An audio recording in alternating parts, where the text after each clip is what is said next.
Okay, vi står nu foran Sydvestjyllands Efterskole, og vi vil lave en undersøgelse om det virkelig kan passe, at hvis man smiler, så smiler verden igen.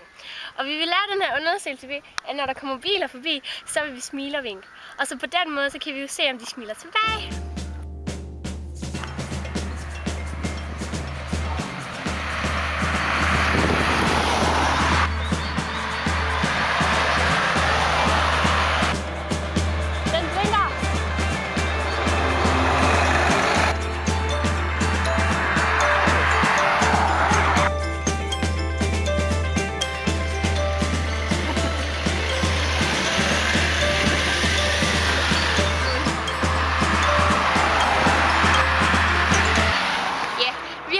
Filmet omkring 15 biler, og det er sådan, måske 20.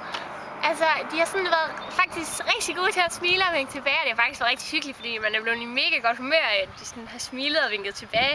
Man kunne også se, at vi gjorde dem glade og sådan noget. Og så var der også nogen, hvor man bare tænkte, okay, nej,